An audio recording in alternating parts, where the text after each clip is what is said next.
bookbindings of the Morgan.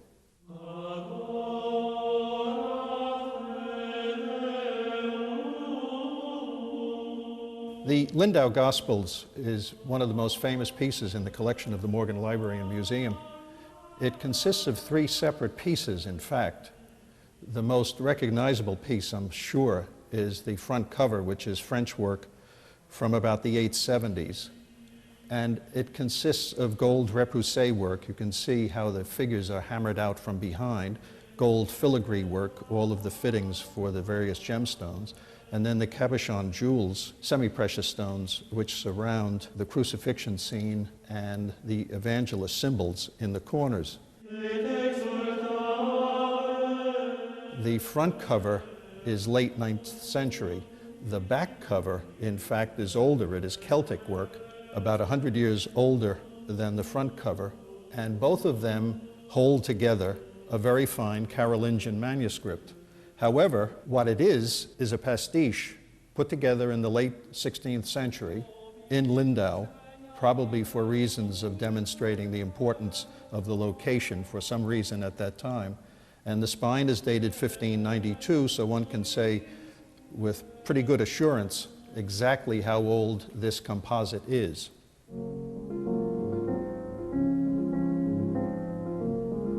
We are looking at Lanfredo Lanfredini's white confidential book, his Libro Segreto Bianco, his account book. This is Florence at the height of the Renaissance. It is 1516, and he possesses this truly phenomenal account book. The account books were quite common, but they had very plain bindings. This one is the rare exception. To call this one in a million is probably not expressing the significance of it sufficiently. It is bound in one large piece of goat skin. It is very carefully sewn using a counterpoised pink and blue silk thread, and then silk lacing, also in pink and pale blue, is in evidence in the strap work which is added to the basic binding. There's a slight amount of staining that is obvious. That may have been from the weather, it may have been from the hand, it may have been from wine, for all we know. Doing business is thirsty work.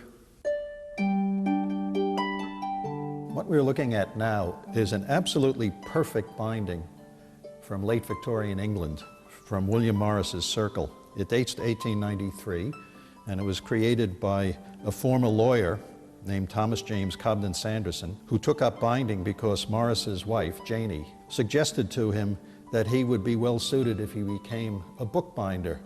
And she was absolutely on the mark. He turned out to be this superb craftsman. And this copy of Rossetti's poems is absolutely unspoiled, untouched. Now, if you look at this in detail, you will see that all the individual tooling is absolutely perfect. And these are all small tools that you are seeing. It's not as though there's a plate that's put on this and stamped at one time.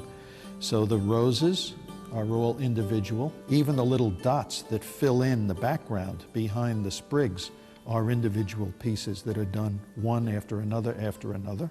And the dark blue goat skin is just perfect. And it sets off the gilding magnificently.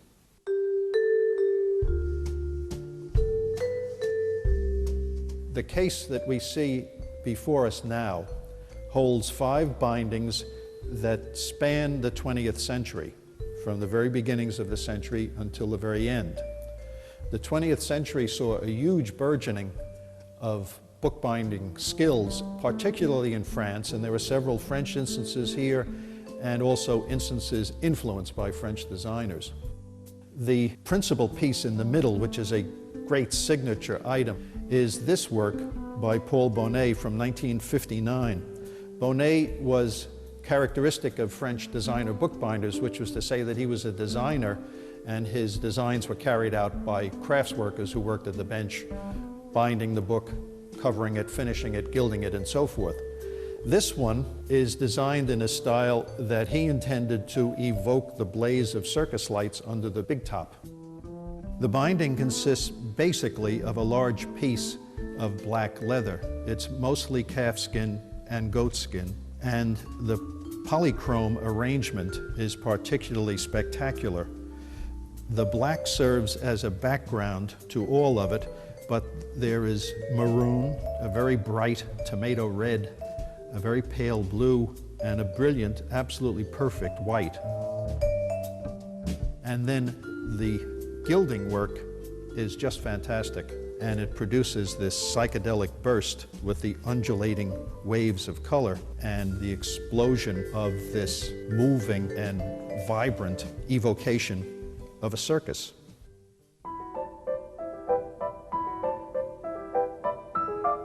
And finally, one very cute little thing.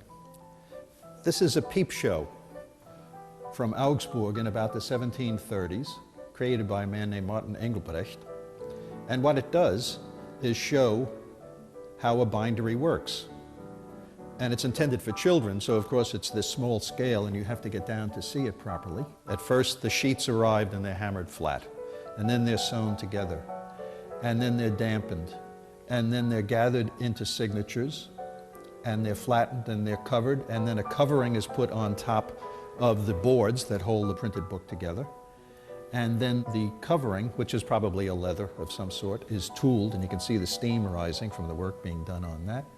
And then when the books are finished, they end up in the back being wrapped in plain paper, and they go out the back door. There seem to be only about 2 or 3 copies of this that survive. They're very fragile. They're just little cards with colored lithographs pasted onto them and cutouts, and they work sequentially from front to back. And they were played with by children, and we know what happens to children's books. They become rare because they're used up. They're loved very well, and that is what probably must have happened to most of these. So we know of 3 instances of this peep show that still survive, and this is one of them. We've seen some wonderful bindings today, but there are many more on display. So be sure to come to see the real